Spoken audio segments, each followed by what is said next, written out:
Om Swastiastu. Perkenalkan, kami dari kelompok 7 akan memaparkan materi mengenai materialitas dan risiko audit. Sebelum pemaparan materi kami mulai, izinkan saya memperkenalkan anggota kelompok saya.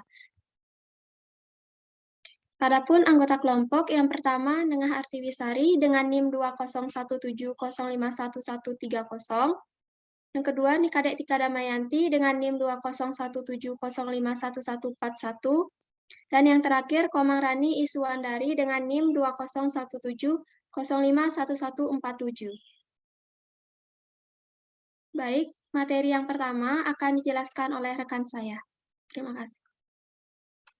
Baik, terima kasih atas waktunya. Di sini saya akan menyampaikan materi yang pertama, yaitu mengenai materialitas. Materialitas merupakan pertimbangan utama dalam menentukan laporan audit yang tepat untuk diterbitkan. PASB mendefinisikan materialitas sebagai berikut. Besarnya nilai yang dihilangkan atau salah saji informasi akuntansi yang dilihat dari keadaan yang melingkupinya dapat mengakibatkan perubahan atas atau pengaruh terhadap pertimbangan orang yang meletakkan kepercayaan terhadap informasi tersebut karena adanya penghilangan atau salah saji tersebut. Oleh karena para auditor bertanggung jawab untuk menentukan apakah terdapat salah saji material dalam laporan keuangan, maka jika terdapat penemuan salah saji material, mereka harus membuatnya menjadi perhatian klien sehingga dapat dilakukan koreksi atas salah saji tersebut. Jika klien menolak untuk mengoreksi salah saji tersebut, maka auditor harus menerbitkan opini wajar dengan mengecualian atau tidak wajar bergantung pada beberapa signifikan salah saji tersebut. Next.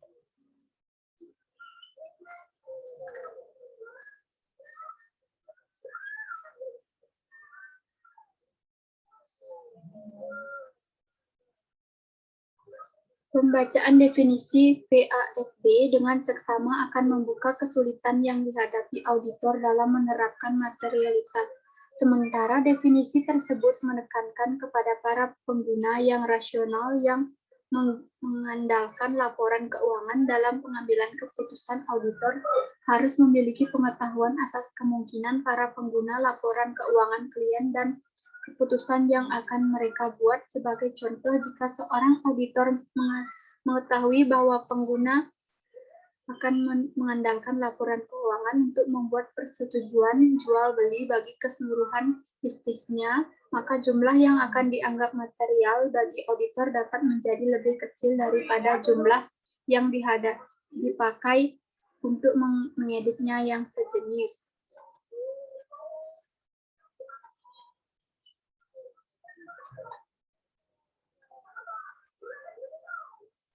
Dalam praktiknya, auditor memungkinkan tidak mengetahui siapa saja yang akan menjadi pengguna laporan keuangan ataupun keputusan apa yang mungkin akan diambil oleh para pengguna berdasarkan laporan keuangan. 5 langkah terkait yang harus diikuti auditor dalam menerapkan materialitas antara lain. Yang pertama, auditor menerapkan penilaian awal mengenai materialitas dan kemudian mengalokasikan estimasi tersebut pada setiap bagian pengeditan. Yang kedua, langkah yang merupakan bagian dari perencanaan. Yang ketiga, langkah ketiga terjadi di sepanjang kontrak kerja di mana auditor mengestimasi jumlah salah saji di setiap bagian ketika mereka mengevaluasi bukti audit. Mendekati akhir pengeditan selama fase penyelesaian kontrak kerja, auditor melanjutkan kedua langkah terakhir. Next. Materi yang selanjutnya yaitu mengenai menetapkan pertimbangan materialitas awal. PSA 25 dalam kurung SA 312 mengharuskan auditor untuk memutuskan jumlah gabungan salah saji dalam laporan keuangan yang akan mereka anggap material di awal pengeditan bersamaan dengan ketika mereka mengembangkan strategi audit secara keseluruhan. Kita mengacu hal tersebut sebagai pertimbangan material awal. Dinapangkan pertimbangan material awal karena meskipun mereka opini operasional, penilaian tersebut dapat berubah selama kontrak kerja. Penilaian tersebut harus didokumentasikan dalam arsip audit. Auditor menetapkan pertimbangan material awal untuk membantunya merencanakan pengumpulan bukti-bukti audit yang tepat. Makin kecil jumlah rupiah dalam penilaian awal, makin banyak bukti audit yang harus dikumpulkan.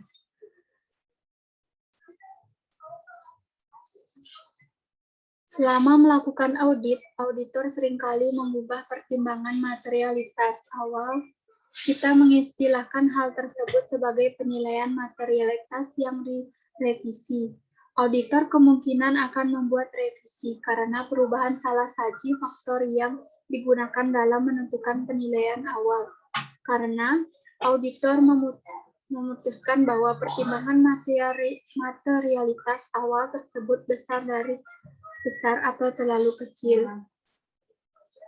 Faktor-faktor yang mempengaruhi penilaian, hal-hal yang sangat penting untuk diperhatikan dalam konsep materialitas yaitu, yang pertama, materialitas merupakan konsep relatif, bukan absolut.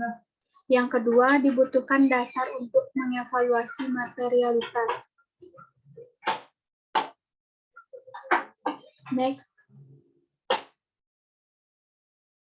Faktor-faktor kualitatif juga mempengaruhi materialitas. Beberapa salah saji kemungkinan menjadi lebih penting dibandingkan salah saji lainnya bagi para pengguna laporan meskipun nilai nominalnya sama. Berikut contohnya. Jumlah yang melibatkan kecurangan biasanya dianggap lebih penting daripada kesalahan yang tidak disengaja. Untuk jumlah nominal uang yang sama karena kecurangan merefleksikan kejujuran dan keadaan manajemen atau personil lainnya yang terlibat. Salah saji yang dianggap tidak penting dapat menjadi material jika terdapat kemungkinan akibat-akibat yang ditimbulkan dari kewajiban kontraktual tersebut. Salah saji yang dianggap tidak material dapat menjadi material jika salah saji tersebut berpengaruh pada tren laba.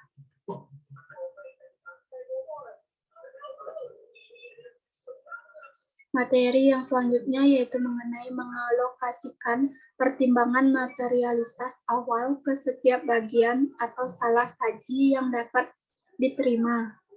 Pengalokasian pertimbangan materialitas awal ke setiap bagian merupakan hal yang penting untuk dilakukan karena auditor mengumpulkan bukti audit pembagian dibandingkan dengan laporan keuangan secara keseluruhan.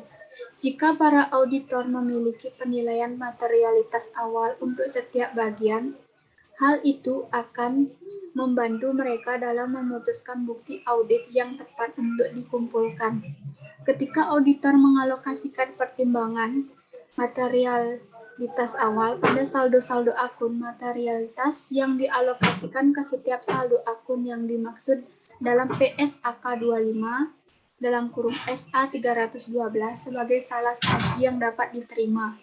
Dalam mengalokasikan, yang penting untuk diperhatikan oleh auditor adalah dampak gabungan pada laba operasi dari salah saji di setiap akun neraca.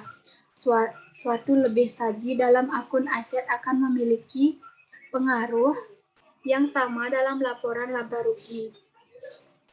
Sebagaimana kurang salah saji dalam akun liabilitas, sebaliknya salah saji klasifikasi dalam neraca, misalnya klasifikasi suatu besok bayar sebagai utang dagang, tidak akan berpengaruh pada operasi, sehingga materialitas dari unsur-unsur yang tidak mempengaruhi laporan laba rugi harus dipertimbangkan tersendiri.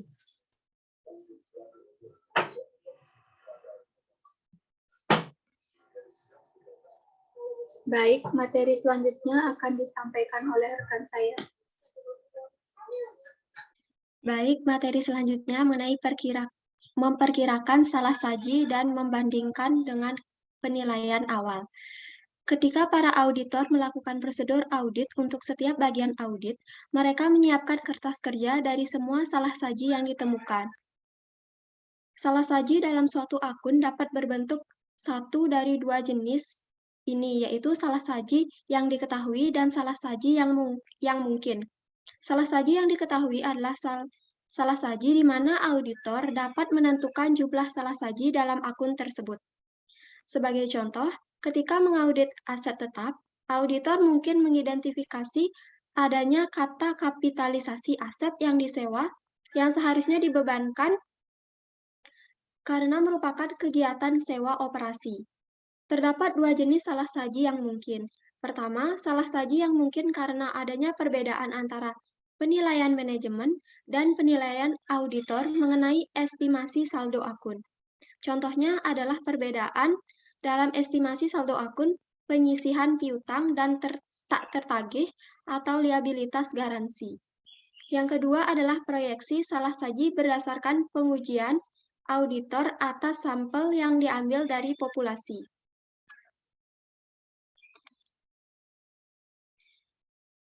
Selanjutnya, risiko audit. Risiko audit dapat diartikan sebagai penerimaan auditor bahwa terdapat beberapa tingkat ketidakpastian dalam menjalankan fungsi audit. Auditor menerima beberapa level risiko atau ketidakpastian dalam menjalankan fungsi pengauditan. Yang pertama, adanya ketidakpastian bawaan dalam ketetapan bahan bukti. Yang kedua, ketidakpastian dalam efektivitas pengendalian internal klien. Dan yang ketiga, ketidakpastian mengenai apakah laporan keuangan telah disajikan secara wajar ketika audit telah diselesaikan. Selanjutnya mengenai model risiko audit dan perencanaan. Model risiko audit membantu auditor untuk menentukan seberapa banyak dan jenis bukti apakah yang harus dikumpulkan auditor untuk setiap siklusnya. Model risiko audit dinyatakan sebagai berikut, di mana PDR sama dengan AAR per IR kali CR. PDR di sini yaitu merupakan risiko deteksi yang direncanakan, AAR adalah risiko audit yang dapat diterima, IR yaitu risiko bawaan, dan CR adalah risiko pengendalian. Selanjutnya jenis-jenis risiko. Jenis-jenis risiko ada 4. Yang pertama, risiko deteksi yang direncanakan atau planned detection risk. Yang kedua, risiko bawaan atau inherent risk. Yang ketiga, risiko pengendalian atau control risk. Dan risiko audit yang dapat diterima atau acceptable audit risk. Jenis-jenis risiko yang pertama, yaitu risiko deteksi yang direncanakan. Risiko deteksi yang direncanakan merupakan risiko di mana bukti audit untuk suatu bagian tidak mampu mendeteksi salah saji yang melebihi salah saji yang dapat diterima. Risiko ini menentukan jumlah bukti substantif yang direncanakan dikumpulkan oleh auditor yang berbanding terbalik dengan ukuran risiko deteksi yang direncanakan. Jika risiko deteksi audit yang direncanakan dikurangi, maka auditor harus mengumpulkan lebih banyak audit untuk mencapai pengurangan risiko yang direncanakan. Yang kedua, risiko bawaan.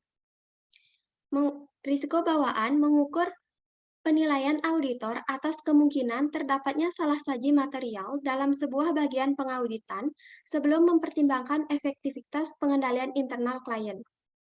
Risiko bawaan berbanding terbalik dengan risiko deteksi yang direncanakan dan berbanding lurus dengan bukti audit.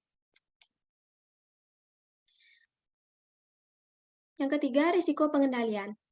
Risiko pengendalian mengukur penilaian auditor mengenai apakah salah saji melebihi jumlah yang dapat diterima di suatu bagian pengauditan akan dapat dicegah atau dideteksi dengan tepat waktu oleh pengendalian internal klien. Menurut PSA 25 dalam kurung SA 312, gabungan dari risiko bawaan dan risiko pengendalian dinamakan risiko salah saji material. Sebagaimana dalam risiko bawaan, Hubungan antara risiko pengendalian dan risiko deteksi yang direncanakan berbanding terbalik, sedangkan hubungan antara risiko pengendalian dan bukti substantif berbanding lurus. Jika auditor menyimpulkan bahwa pengendalian internal efektif, risiko deteksi yang direncanakan dapat dinaikkan, sehingga bukti audit dapat diturunkan. Auditor dapat menaikkan risiko deteksi yang direncanakan ketika pengendalian internal yang efektif, karena pengendalian yang efektif akan mengurangi kemungkinan salah saji dalam laporan keuangan. Yang keempat, risiko audit yang dapat diterima. Risiko audit yang dapat diterima mengukur tingkat kesediaan auditor untuk menerima kemungkinan adanya salah saji dalam laporan keuangan setelah audit telah selesai dijalankan dan opini wajar tanpa pengecualian telah diterbitkan.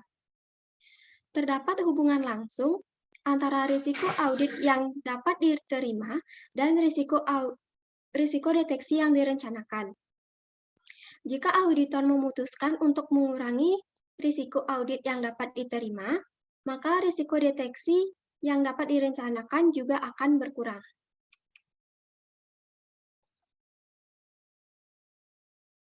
Selanjutnya, mengenai perbedaan antara risiko-risiko dalam model risiko audit. Terdapat perbedaan yang penting dalam hal bagaimana auditor menilai keempat faktor risiko dalam model risiko audit. Yang pertama, untuk risiko audit yang dapat diterima, auditor memutuskan risiko yang bersedia diambil oleh kantor akuntan publik bahwa terdapat salah saji dalam laporan keuangan setelah audit diselesaikan berdasarkan faktor-faktor yang terkait dengan klien tertentu. Risiko bawaan dan risiko pengendalian didasarkan pada ekspektasi atau memprediksi auditor mengenai kondisi klien. Materi selanjutnya mengenai menilai risiko audit yang dapat diterima. Auditor harus memutuskan risiko audit yang dapat diterima, lebih diutamakan dilakukan selama masa perencanaan.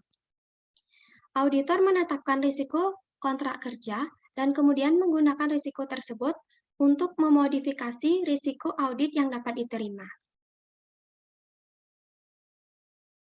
Risiko kontrak kerja adalah risiko di mana auditor dan kantor akuntan publik akan mendapatkan masalah setelah upgrade diselesaikan, meskipun laporan audit sudah benar. Adapun faktor-faktor yang mempengaruhi risiko audit, yang pertama tingkat ketergantungan para pengguna eksternal terhadap laporan keuangan. Adapun indikator yang baik untuk menilai tingkat ketergantungan para pengguna terhadap laporan keuangan, antara lain ukuran klien, distribusi kepemilikan, serta sifat dan jumlah liabilitas. Yang kedua, kemungkinan bahwa klien akan mendapatkan kesulitan keuangan setelah laporan audit diterbitkan. Beberapa faktor yang dapat dijadikan sebagai indikator atas meningkatnya kemungkinan kegagalan keuangan meliputi posisi likuiditas, laporan rugi di tahun-tahun sebelumnya, metode pertumbuhan pembiayaan, sifat kegiatan operasi klien, dan kompetensi manajemen. Dan faktor yang terakhir yaitu integritas manajemen.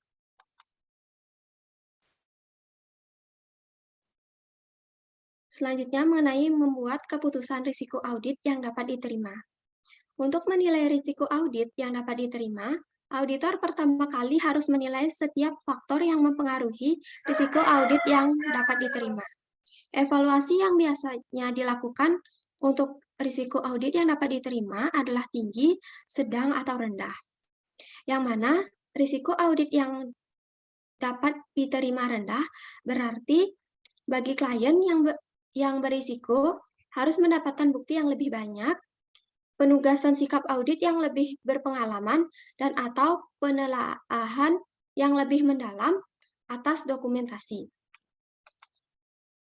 Baik, materi selanjutnya akan dijelaskan oleh rekan saya.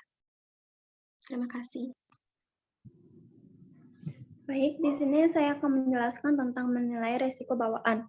Masuknya risiko bawaan dalam model risiko audit merupakan salah satu konsep penting dalam pengauditan. Hal ini mengimplikasikan bahwa auditor harus mencoba untuk memprediksi di bagian mana kemungkinan terdapat salah saji dalam laporan keuangan. Informasi ini mempengaruhi jumlah bukti yang akan dikumpulkan auditor, penugasan staf, dan penelahan dokumentasi audit. Next. Di dalam menilai risiko bawaan terdapat faktor-faktor yang mempengaruhi risiko bawaan. Auditor harus menilai faktor-faktor yang menyusun risiko dan memodifikasi audit yang akan disajikan bahan pertimbangan. Auditor harus mempertimbangkan beberapa faktor utama ketika menilai risiko pengendalian. Yang pertama yaitu sifat bisnis klien, di mana risiko bawaan untuk beberapa akun dipengaruhi oleh sifat bisnis klien. Yang kedua, hasil pengauditan sebelumnya. Salah saji yang ditemukan dalam pengauditan tahun sebelumnya memiliki kecenderungan untuk terjadi lagi dalam audit tahun berjalan. Karena banyak jenis salah saji yang bersifat sistematis dan perusahaan cenderung lambat dalam melakukan perubahan untuk menghilangkan kesalahan tersebut. Yang ketiga yaitu ada kontrak kerja pertama atau kontrak kerja yang berulang, di mana auditor mendapat pengalaman dan pengetahuan atas kemungkinan salah saji setelah pengauditan suatu klien selama beberapa tahun. Yang keempat, ada pihak-pihak yang memiliki hubungan istimewa. Transaksi antara induk dan anak perusahaan dan antara manajemen dengan entitas perusahaan merupakan contoh dari transaksi dengan pihak-pihak istimewa sebagaimana yang telah didefinisikan dalam PSK 57. Selanjutnya yaitu ada transaksi-transaksi yang tidak rutin, di mana transaksi yang tidak biasa bagi suatu klien cenderung untuk dicatat dengan tidak benar, dibandingkan dengan transaksi yang sifatnya rutin karena klien seringkali tidak memiliki pengalaman dalam mencatat transaksi yang tidak biasa tersebut. Selanjutnya ada penilaian yang diperlukan untuk mencatat saldo-saldo akun dan transaksi-transaksi dengan benar, di mana banyak saldo akun seperti penyisihan piutang tak tertagih, persediaan yang usang, liabilitas garansi, perbaikan besar dibandingkan dengan penggantian sebagian atas aset-aset dan kerugian cadangan pinjaman bank yang memerlukan banyak penilaian manajemen dan estimasi. Karena memerlukan banyak penilaian, kemungkinan salah saji menjadi meningkat sehingga auditor harus meningkatkan risiko bawaan.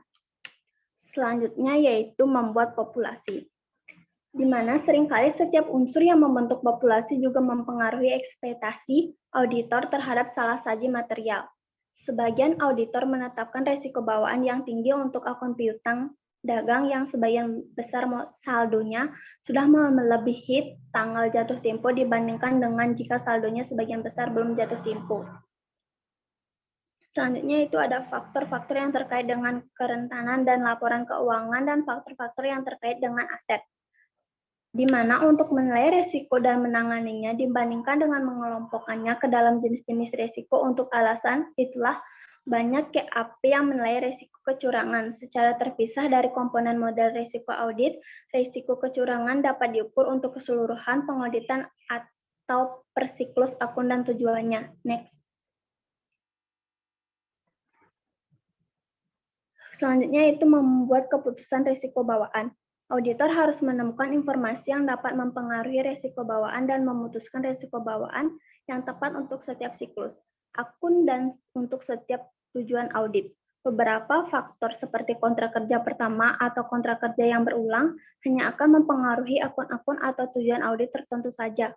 Meskipun profesi audit tidak menerapkan standar khusus atau panduan untuk menetapkan standar bawaan, yakin bahwa auditor umumnya akan berlaku dalam melakukan penilaian semacam itu. Meskipunlah dalam pengauditan persediaan auditor mencatat bahwa yang pertama, jumlah besar kesalahan ditemukan pada tahun-tahun sebelumnya. Yang kedua, persediaan pada tahun-tahun berjalan. Auditor kemungkinan akan menetapkan risiko bawaan dengan tingkat yang cukup tinggi atau beberapa mungkin menetapkan risiko bawaan 100% untuk masing-masing tujuan audit untuk persediaan dalam situasi ini. Next. Selanjutnya itu ada mendapatkan informasi menilai risiko bawaan. Auditor melakukan penilaian atas risiko bawaan selama fase perencanaan dan memperbarui penilaian tersebut di sepanjang pengauditan. Pada bab 6 telah membahas mengenai bagaimana auditor mendapatkan informasi yang relevan terhadap penilaian risiko bawaan selama fase perencanaan. Sebagai contoh, untuk mendapatkan pengetahuan atas klien bisnis dan industri, auditor mungkin melakukan kunjungan ke pabrik dan kantor klien dan mengidentifikasikan pihak-pihak yang memiliki hubungan istimewa. Selanjutnya yaitu materi tentang hubungan risiko dengan bukti audit dan faktor-faktor yang mempengaruhi risiko. Umumnya, auditor menangani risiko dengan cara mengubah keluasan pengujian dan jenis produser audit, termasuk menerapkan ketidakpastian dalam prosedur audit yang digunakan. Selain melakukan modifikasi bukti audit, terdapat dua cara lain di mana auditor dapat mengubah auditnya untuk menangani risiko-risiko tersebut. Yang pertama yaitu ada kontrak kerja memerlukan lebih banyak staf yang berpengalaman. KAP harus menugaskan staf komponen dalam semua kontrak kerja. KAP harus menugaskan staf yang komponen dalam semua kontrak kerja. Yang kedua yaitu ada kontrak kerja harus dikelah dengan lebih hati-hati daripada biasanya. KAP harus yakin bahwa penelahan yang memadai atas arsip-arsip audit dan memodifikasikan perencanaan auditor, pengumpulan bukti dan kesimpulan-kesimpulan dan hal-hal lain dalam pengauditan.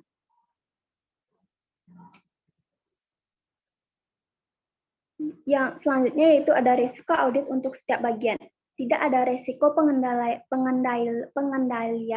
maupun risiko bawaan yang diukur untuk audit secara keseluruhan, melainkan baik risiko pengendalian maupun risiko bawaan diukur untuk setiap siklus, setiap akun dalam suatu siklus, dan bahkan terkadang untuk setiap tujuan audit atas akun-akun tersebut. Pengukuran ini kemungkinan akan berbeda dalam pengauditan yang sama dari siklus yang satu ke siklus yang lain, dari satu akun ke akun yang lain, dan dari suatu tujuan ke tujuan yang lain. Sebagai contoh, pengendalian internal mungkin lebih efektif untuk akun-akun terkait persediaan dibandingkan dengan akun-akun terkait aset tetap, sehingga resiko pengendalian menjadi lebih rendah untuk persediaan dibandingkan dengan aset tetap. Faktor-faktor yang mempengaruhi risiko bawaan seperti kerentanan dalam penyalahgunaan aset dan rutinitas transaksi kemungkinan juga akan berbeda dari suatu akun ke akun lainnya. Untuk alasan itulah sangat wajar bila risiko bawaannya berbeda dari satu akun ke akun lainnya dalam suatu pengauditan yang sama. Selanjutnya yaitu menghubungkan salah saji dan risiko yang dapat diterima dengan tujuan audit terkait saldo. Meskipun merupakan suatu hal yang umum dalam praktiknya, untuk mengukur risiko bawaan dan risiko pengendalian untuk setiap tujuan audit terkait saldo, namun tidak lazim untuk mengalokasikan materialitas ke dalam setiap tujuan tersebut. Auditor mampu untuk menghubungkan sebagian besar risiko dengan tujuan-tujuan yang berbeda, dan cukup mudah untuk menentukan hubungan antara suatu risiko dengan satu. Next. Selanjutnya yaitu keterbatasan dan pengukuran. Salah satu kekurangan dalam penerapan model risiko audit adalah kesulitan dalam pengukuran komponen-komponen risiko dalam model tersebut. Meskipun usaha terbaik auditor dalam perencanaan penilaian risiko audit yang dapat diterima, risiko bawaan, dan risiko pengendalian, serta risiko deteksi yang direncanakan. Namun penilaiannya sangat subjektif dan hanya merupakan perkiraan atas kenyataan yang sesungguhnya. Bayangkan misalnya ketika berusaha untuk menilai dengan tepat risiko bawaan dengan menentukan tampak dari faktor-faktor seperti salah saji yang ditemukan dalam audit tahun-tahun sebelumnya dan perubahan teknologi dalam industri klien. Selanjutnya yaitu ada pengujian terperinci kertas kerja perencanaan bukti. Dalam praktiknya, auditor mengembangkan beragam kertas kerja untuk membantu dalam mengaitkan pertimbangan-pertimbangan yang mempengaruhi bukti audit dengan pengumpulan bukti yang tepat. Materi selanjutnya yaitu hubungan antara risiko dan materialitas dengan bukti audit.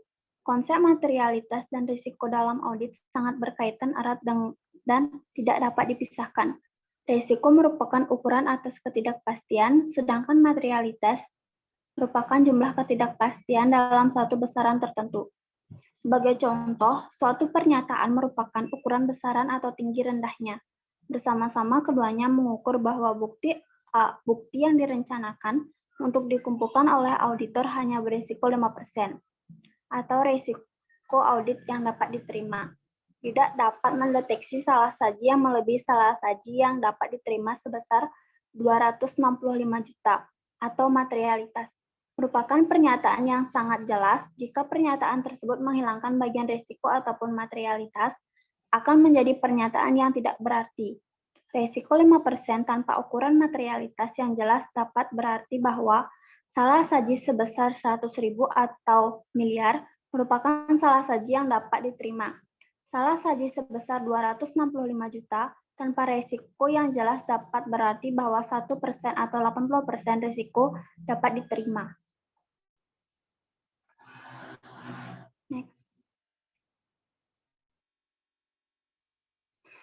Selanjutnya yaitu materi tentang mengevaluasi hasil.